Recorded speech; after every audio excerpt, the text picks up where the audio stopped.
This channel is sponsored by Ronin Cards. If you're ever looking to buy some cards, I humbly ask that you give them a look, using the link in the description to find them, and using my code SHERIFF for 5% off your order. This also helps support me and my channel, so please give it a look.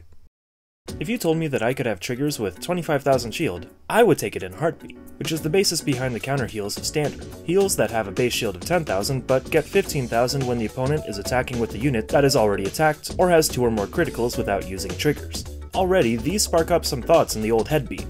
Whether you'll face enough decks that actually set these off to make them worth using, and if losing the 5,000 shield is too detrimental to try them out. If you want to see exactly how many decks do set them off, I made a full list of all 118 decks to be included in normal sets, with green meaning the deck will always set off the ability as it's a part of its main strategy, red meaning it won't, and orange meaning it can do it due to its kit, but there's no guarantee it'll be used, as some of these decks like Prison only have a singular card that allows them to restand and set off the counter heal, and some have access to it within their kits, but in a very bad card, like Orphist with Destajade. You might notice that as the list goes on, there becomes less oranges, as newer decks in general have smaller kits and more concise builds. This list also doesn't count generic cards like Ulfa, Tribash, Andorra, Nectar, and Fanuel, which all raise critical. Nor does it list overtriggers like Dragvita or Falnon, since an extra 15,000 shield next to 100 million power doesn't really mean a lot since the power usually goes to the restood unit. This list also doesn't count obsolete versions of decks, meaning OG Welstra, Orphist, or Jeweled Masks, Bastions, and so forth aren't listed. Decks outside of main sets also aren't listed, meaning Shaman King, Ragnarok, whatever the fuck this is, and Token Ranbu aren't listed, though the ones that were in main sets like Mushi King, Quintuplets, and Bang Dream are. I also threw in a few variations like Maskless Gravidia, as whether or not the deck actually wants to use it is always up in the air. Altogether of the current 118 decks, 48 will set off multi-attack counters, and an additional 9 only sometimes do, meaning all in all 48.3% of decks are susceptible to these counter heals. 36 decks plus an additional sometimes 8 set off extra critical counters, meaning 37.28% of decks are susceptible to these counter heals. In the end, this means that 61 decks don't do multi-attack in a way that sets off counter heals, and 72 decks don't increase their criticals.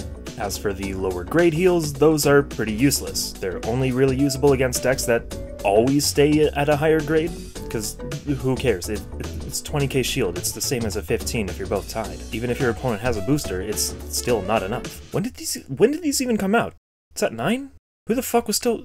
Anyways, this obviously doesn't actually matter unless you're going into a random match versus any random player in the world, since while my locals may have a variety of decks, there's no saying that yours will too. So taking a small list of 10 popular or meta decks, 6 out of 10 will set off multi-attack heals, while 5 out of 10 will set off extra critical heals. Notably, very strong contenders like Blagmire, Shiranui, and Varga are included here.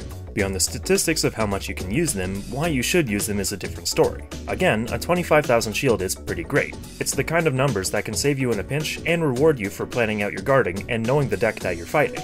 If you aren't fighting a deck that sets off your counter heals, then you lose 5,000 shield, which really isn't a lot when it's common enough to discard triggers to ride in combo-oriented decks that need to keep their combo pieces. If you want a straightforward answer as to why you should use them, big number equals good. And altogether, I would describe counter heals usage as sure, why not, as losing 5,000 shield is never the end of the world. Worst case scenario is you can't guard an attack and need to take a damage, which also isn't the end of the world, unless of course you need that extra 5 to not lose, which is still a pretty rare occurrence, while best case scenario is you used multiple cards worth of shield while only losing 1 in hand. And that's basically as in-depth the conversation goes. It's up to you and up to the decks that you're fighting against to decide whether you want to use them. If you made it all the way to the end, I thank you from the bottom of my heart, because it really means a lot when people watch my videos.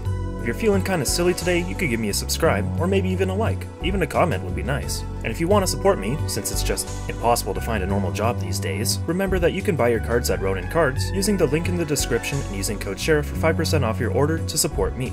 That's all I have to say, so have a great day, guys.